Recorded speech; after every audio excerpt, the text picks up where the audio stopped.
The sun hadn't yet risen, but the desert was already cruel. 6 small silhouettes staggered across the endless dunes, their tiny feet sinking into the scorching sand.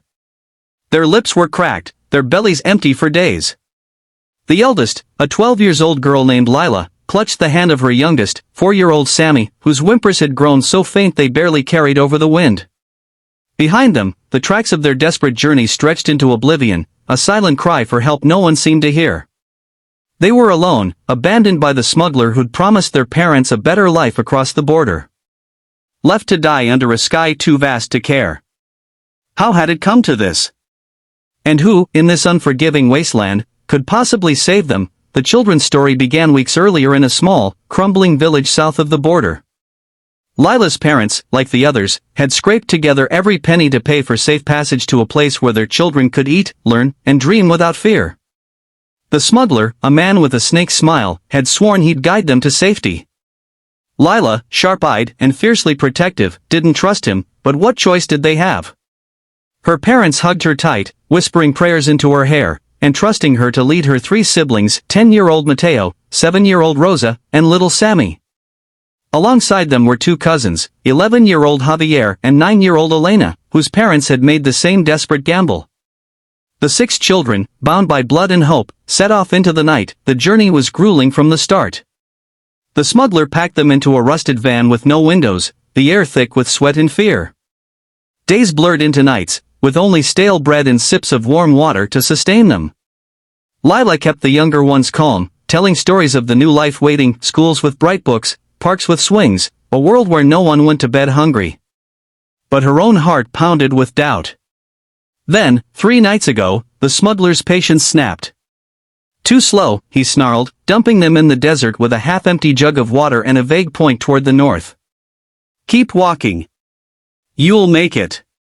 He drove off, his taillights vanishing like a thief in the dark, and now, the children were fading.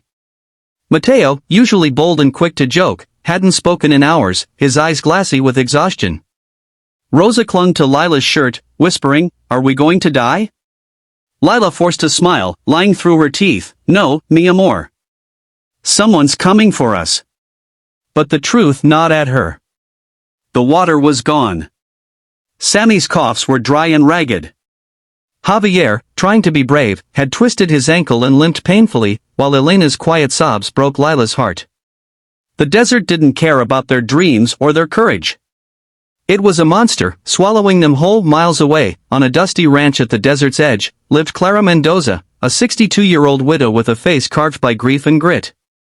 Her husband, Tomas, had died 5 years earlier, leaving her to tend their small herd of cattle alone.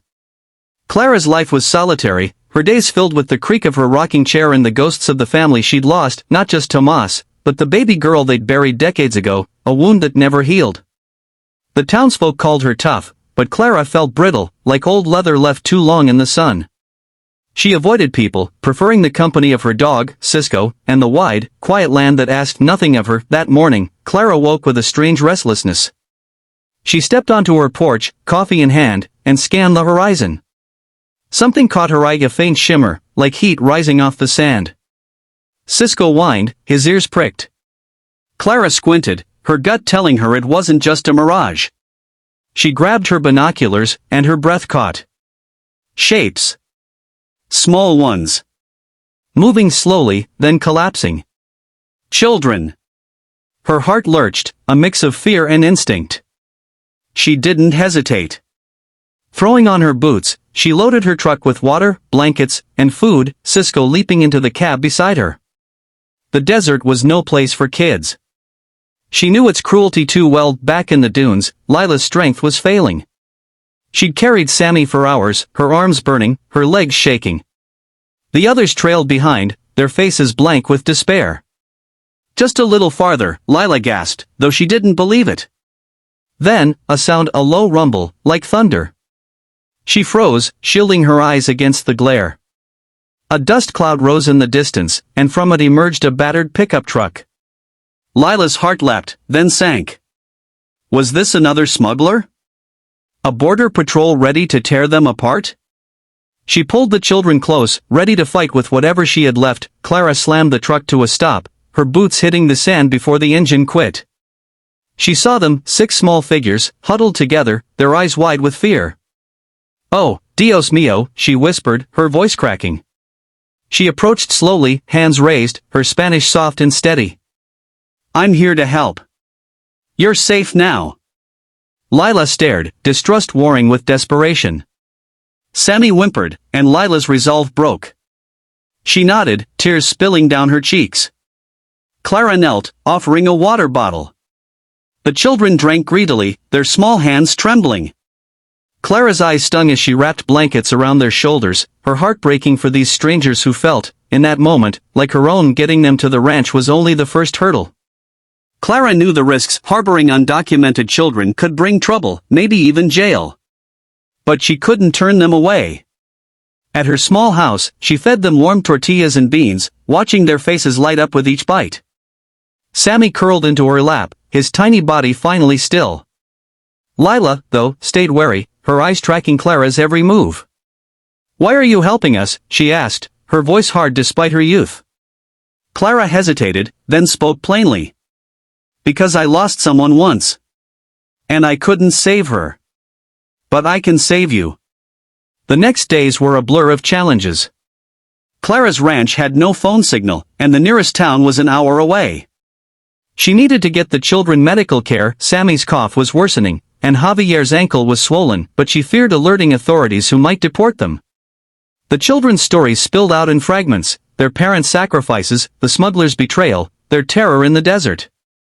Clara listened, her anger growing at a world that let children suffer like this. She taught them small chores to keep them busy. Mateo helped with the cattle, Rosa fed Cisco, Elena braided Lila's hair.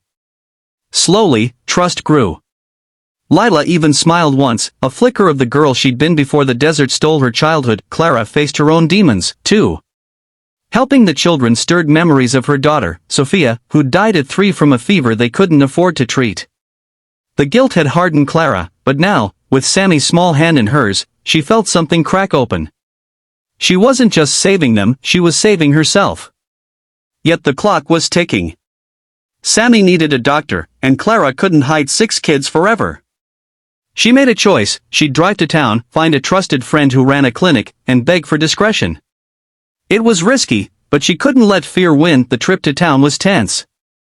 Clara packed the children into her truck, their faces hidden under hats and blankets. At the clinic, her friend Dr. Anna agreed to help, no questions asked.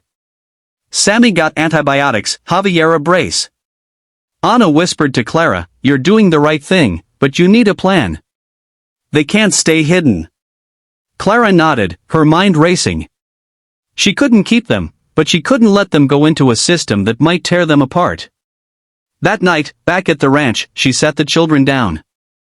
"I'm going to find your parents," she promised. "And until then, you're my family."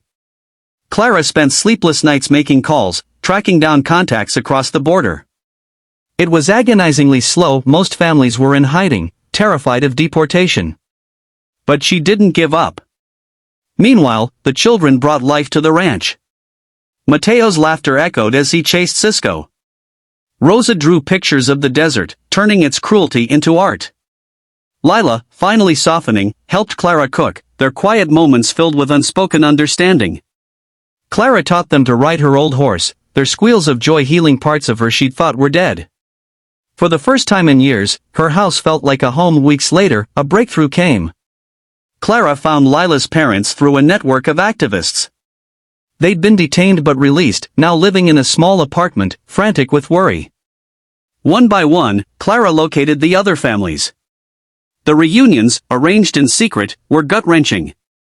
Parents sobbed, clutching their children, thanking Clara through tears. Lila hugged Clara longest, whispering, "You kept your promise." Clara's throat tightened. "You kept yours, too," she said, knowing Lila's courage had held them together. The ranch felt empty after they left. Clara sat on her porch, Cisco at her feet, the desert stretching before her. She'd broken laws, risked everything, but she'd given 6 children a future.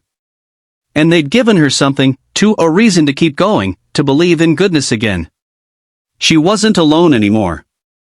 Letters arrived over the months, Rosa's drawings, Mateo's jokes, Lila's careful handwriting. They called her Abuela Clara, their grandmother in spirit. The story of the 6 children and the widow rancher spread quietly, a whisper of hope in a world often too harsh. Clara didn't seek fame, but her courage inspired others to act with kindness, to see strangers as family. As the sun set over her ranch, Clara smiled, her heart full. The desert was still cruel, but it hadn't won. Not this time, and so, dear viewer, as you watch the story unfold, think of the deserts in your own life, the places that seem hopeless, where no help is coming. Remember Clara, who saw 6 small shapes and chose to act. Remember Lila, who carried her family through the dark. You, too, can be the one who shows up, who changes everything. Because in the end, it's not the desert that defines us, it's the courage to keep walking, and the love that pulls us through.